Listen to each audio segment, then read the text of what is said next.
The Mossad chief says that Russia could send Iran arms that would endanger Israel's existence. In rare public comments, spy chief David Barnea revealed that the Mossad and allied agencies had foiled 27 Iranian-backed attacks aimed at Israeli and Jewish targets overseas this past year.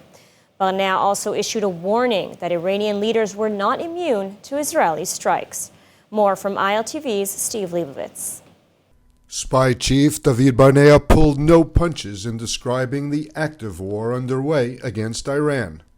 רק בשנה האחרונה סיכלנו יחד עם שותפינו בקהילת הביטחון הישראלית ושותפינו בכל העולם 27 פיגועי טרור שתוכננו להתבצע כנגד יהודים או ישראלים בכל רחבי העולם. Barnea told the World Summit on Global Terrorism at Reichman University that Iranian leadership is not immune to Israeli retribution. אני אומר מעל במה זו שפגיעה בישראלי או ביהודי בכל דרך, ואני חוזר בכל דרך, על ידי פרוקסי או על ידי איראני או על ידי אמל"ח איראני שיוחדר לישראל, תוביל לפעילות מול האיראנים ששיגרו את הטרוריסטים וגם אל מול מקבלי ההחלטות מהמבצע ועד לדרג ההחלטות הגבוה ביותר, ואני מתכוון לכך. מחירים אלו ייגבו בדיוק רב, בעומק איראן, גם בלב טהרן. The Mossad chief made it clear that Israel was stepping up its attack.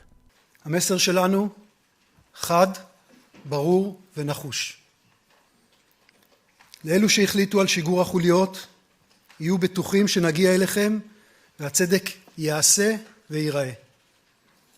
זה כבר הוכח בעבר, אין לנו ברירה, בעתיד אנחנו נעלה מדרגה. The Mossad director called on the nations of the world to stop showing restraint in the face of Iran's conduct and commended the U.S. for its vigorous actions to ensure freedom of navigation in the Gulf region against the maritime terrorism that Iran is advancing once again. And joining us now with more on the head of the Mossad, David Barnea's speech and his rare warning to the Iranian regime is former head of IDF Operations Major General Israel Ziv. Thank you for joining us. Hello. So it's very unusual to hear the head of the Mossad in such direct threats to the Iranian regime. Why issue such public statements now? I agree, first of all, that it's something that we haven't heard from such a figure any time before. I think that the situation got him to go on public and to speak directly, pointing his notes directly to the upper league, I would say to the decision makers in Iran. And the background for that is a lot of information and alerts of intentions to go into terror attacks against Israel or Israelis around the world. And I think that Daddy Barnea believed that only by directing those words to the decision makers in Tehran, they might reconsider their intentions to go on Israeli targets around the world or within Israel. Now, I can't help but note that, of course, is today, September 11th, a tragic day, of course, but also a day that inevitably had a tremendous effect on reshaping the Middle East and the world as we know it. Now, the United States and its allies launched a global war against terrorism.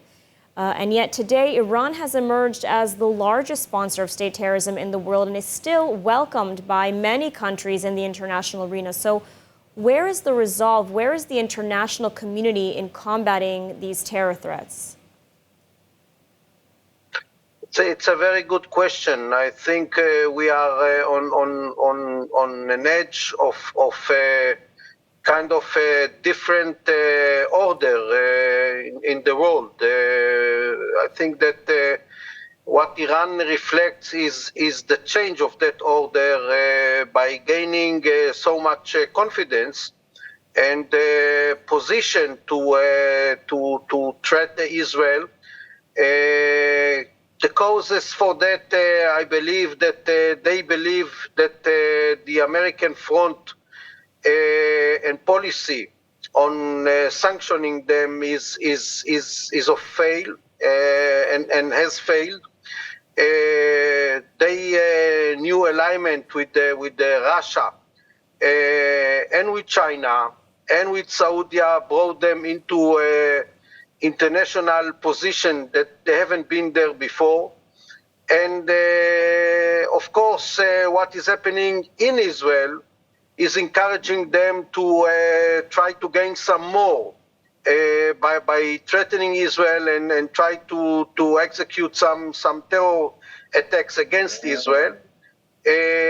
Of course, the key for that is the American policy, and unfortunately, the way I see it is that America is a little bit stepping back in terms of going furthermore by hardship of the sanctions and taking more measures. Look what's happening in the Gulf area. They confiscate the Iranians a lot of ships and they create a huge problem of the movement over there. And yes, the Americans are sending their own ships and creating a presence, but still, it's not enough in order to deteriorate or in order to deter the Iranians. And I think that America should reconsider their policy and go in much, I would say, harder hand against Iran, unless they want to find Iran in much stronger position in the Middle East, and even their plan to create a new alignment with Saudi Arabia, with the Arab countries around the Middle East, would be facing a lot of obstacles if they want try to push down or to reduce the power of Iran. Absolutely. Major General Israel Ziv, thank you so much for your analysis today.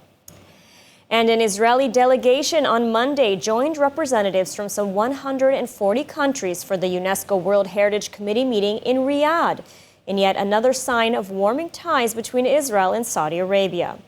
Reuters reported that 3 Israeli officials were seen sitting at Israel's chairs of the 45th session of the World Body. Washington has been pressing Riyadh to sign a normalization deal with Israel in what would be its biggest diplomatic achievement in the region. Yet the delegation's visit has little to do with the normalization efforts, but rather Saudi Arabia agreed to host all countries for the World Heritage Convention taking place now in the kingdom. A potential coalition crisis could be brewing following Ultra-Orthodox MKs slamming Prime Minister Netanyahu for heresy against God. The sharp reactions came after Netanyahu said that God has not always protected the Jewish people, not on European soil and not on Ukrainian soil. The Prime Minister intended the comment as a warning to the public against participating in the annual pilgrimage to Uman over Rosh Hashana, amid the ongoing war in Ukraine. ILTV Steve Leibovitz has the story. Speaking at the weekly cabinet meeting, Prime Minister Netanyahu certainly did not intend to cause a firestorm in his coalition over remarks meant to save lives by urging Ultra-Orthodox Jews to forego the Rosh Hashanah pilgrimage to Uman this year because it's unsafe with the war ongoing. The Prime Minister noted that during his recent conversation with Ukrainian President Zelensky, he stressed that the city does not have enough shelters for its own population in case of Russian attack, let alone tourists. But Netanyahu's comment that God has not always protected us, not on European soil and not on Ukrainian soil, sparked a reaction that went well beyond the issue at hand. Netanyahu's statement about God not protecting the Jews was taken as a reference to the Holocaust and centuries of anti-Semitism and pogroms. An ultra-Orthodox MK described the remark as the idolatry of power, vulgarity, and assimilation of the secular regime. The editor of a popular ultra-Orthodox magazine wrote, "We should not respect Bibi when such sacrilege and such base and rude comments are made against God." Despite travel warnings last year about the dangers of war and other obstacles, some 20,000 pilgrims made the trip to the burial site of Rabbi Nachman of Breslov, the revered Hasidic rabbi who died in 1810. Experience the power of truth with ILTV News. If you're looking for quality content and captivating visuals, join our news community and become an integral part of our team as we embark on a mission to unveil the real Israel, dismantling the web of lies and misinformation that surround reporting on Israel.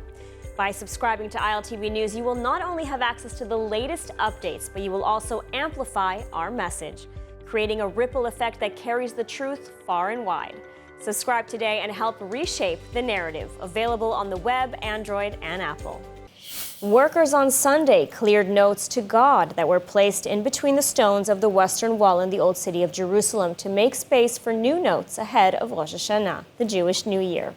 ILTV's William Sharon with the report.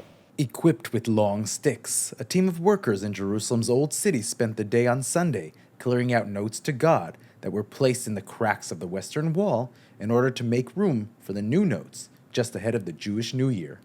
It has become a tradition that all those who visit the Western Wall put a note with a blessing or request directly to God in the cracks of the stones of the Western Wall, the holiest city in Judaism. The wall stands beneath where the Temple Mount once stood, and where the Al-Aqsa Mosque and Dome of the Rock were later built in its place. Twice a year, the rabbi of the Western Wall oversees the collection of thousands and thousands of notes to ensure room for the newer notes. Once the papers are removed, they are buried on Jerusalem's Mount of Olives in accordance with ritual. אני בטוח שבתוך הפתקים האלה יש הרבה מאוד בקשות של יהודים מהארץ ומהתפוצות. תן שלום בארץ, שיהיה כאן שלום, אחדות. זאת בקשה של כולנו. אנחנו בטוחים שהקדוש ברוך הוא, שממנו נמצא כאן, ומהמקום הזה לא זז השכינה מעולם, שומע את התפילות, יכתוב ויחתום את כולם לחיים טובים ולשלום, לשנה טובה ומתוקה, והבקשות שמגיעות כאן למקום של שער השמיים יעלו למרום ויביאו בכנפיהם לשנה הבאה, שנה של אחדות, שנה של שמחה, שנה של תקווה, שנה שימלא השם משאלות לב כולנו לטובה. Now, as you likely know, the Rosh Hashana Jewish New Year holiday is right around the corner. This is usually an amazing celebration with lots of delicious food, but unfortunately, there are many needy families here in Israel that are unable to celebrate the holiday. And so to ensure that Israelis of all backgrounds and socioeconomic statuses can have a sweet new year, the Yad Ezra Shulamit charity is organizing food and goods baskets stocked with everything a family might need.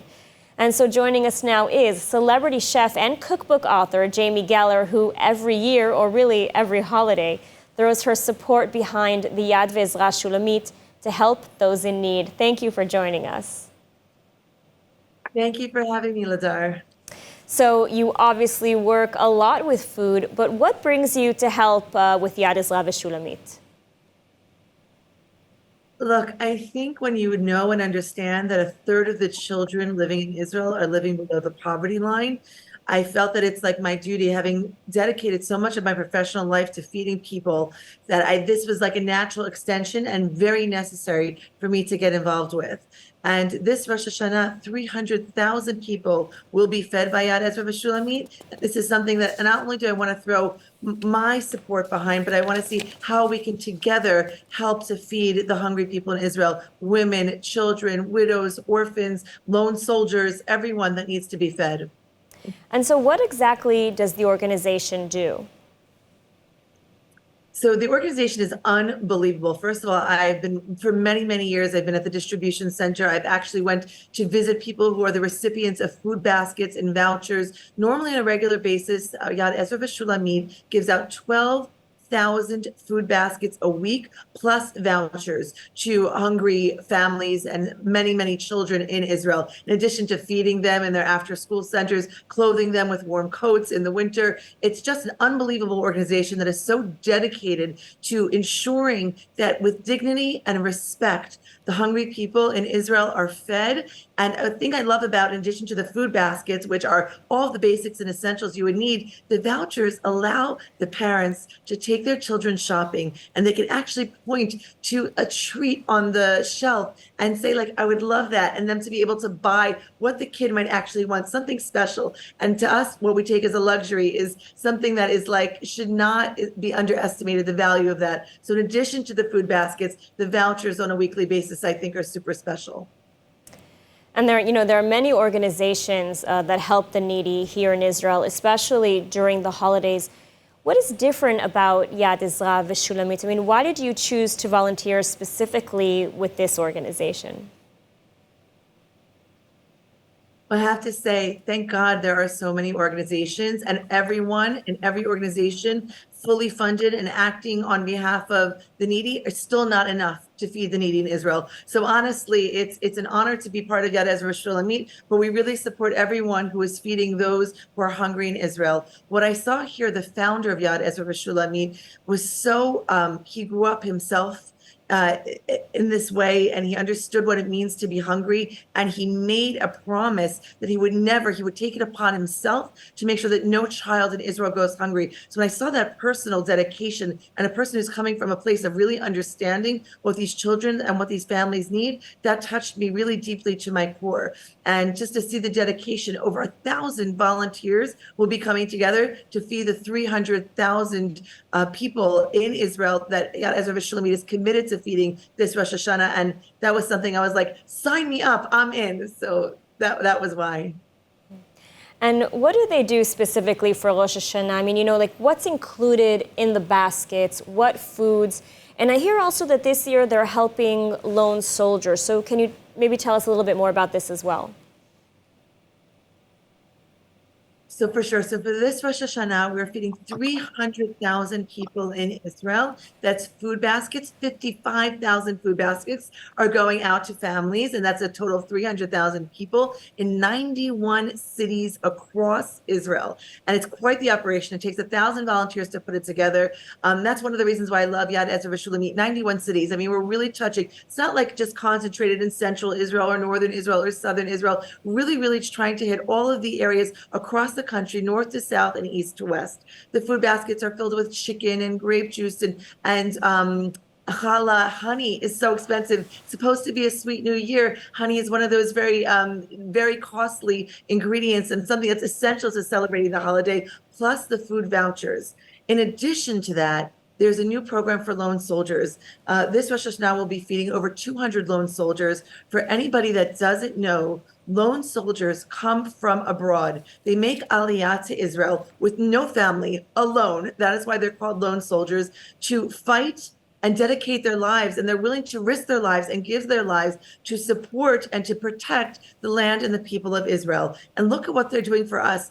Turns out that when they're not on base, they don't have enough food to eat. They don't have families to go to. If they're not adopted by a family, they are alone for the holidays. Can you imagine being alone and having no food to eat? So it's unbelievable that we're delivering food baskets to them as well, in addition to the food vouchers.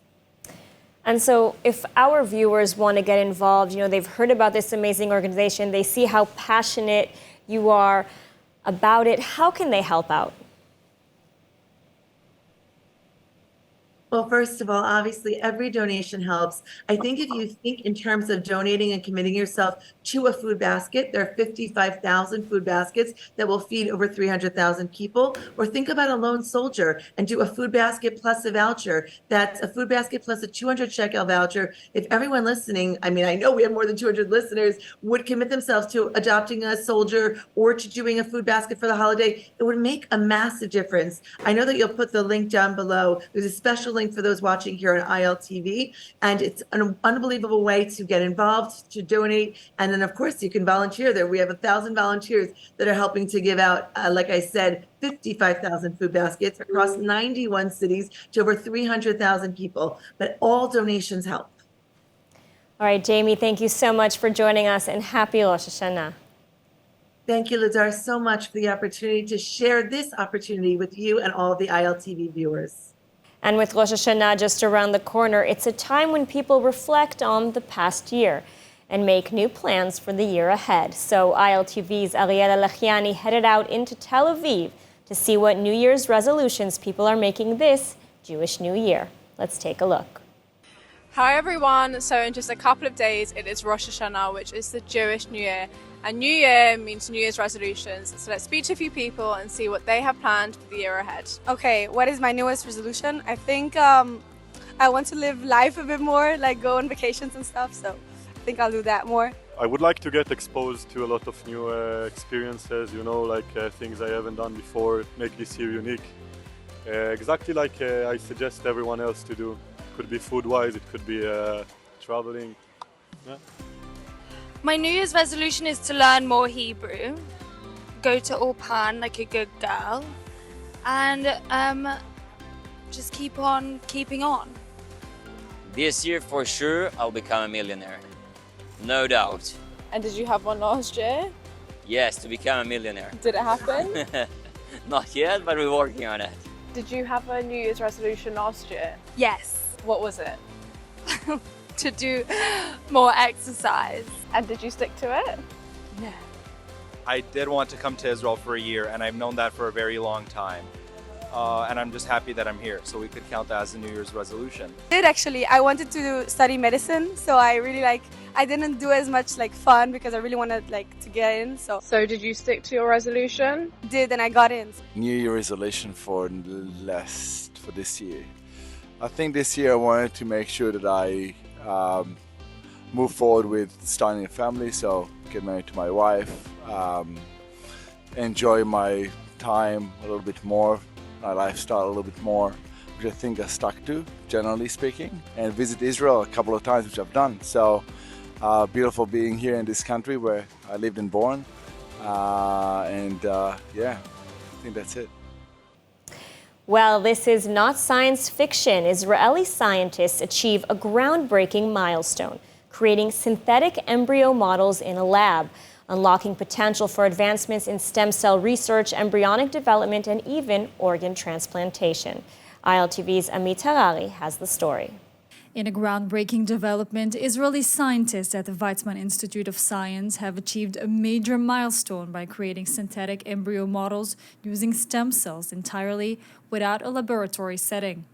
This scientific breakthrough, as reported in a recent study, holds immense potential for advancing our understanding of stem cells, embryonic development, and even the possibility of growing tissues and organs for transplantation through synthetic embryos.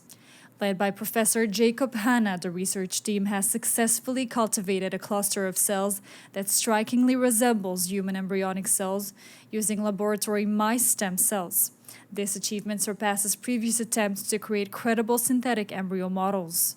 What we did, we took human stem cells that were derived years ago from donated early embryos, or what's called iPS cells, cells that are taken from the skin and turned back into a stem cell state. These are very established technologies. And what we do this time is we put them in a special media that takes them to really, really early stages, what we call naive. So we have to use these human naive stem cells. And then we put each aggregates of 120 cells. And again, in about 1% of the aggregates, we can see that cells start differentiating correctly, migrating and sorting themselves into the correct structure. And the farthest we could get is day 14 in human embryo development. Furthermore, this breakthrough may revolutionize the field of organ transplantation. By studying the biochemical and mechanical signals guiding proper development in the early stages, researchers could enhance their ability to create organs for transplantation. An incredible scientific achievement. And now, let's take a look at the weather forecast. Clear skies are expected tonight throughout the country, with temperatures reaching lows of around 24 degrees Celsius or 75 degrees Fahrenheit. Then tomorrow, mostly sunny skies alongside top temperatures set to reach around 34 degrees Celsius or 94 degrees Fahrenheit. That's all for today's news. For more updates from Israel on all your devices, check out our ILTV channel, subscribe to our ILTV newsletter, and don't forget to check out our new and improved website, ILTV.tv, with all the latest news from the heart of the State of Israel. I'm Lajar Gavelazi. Be well, and thank you so much for watching.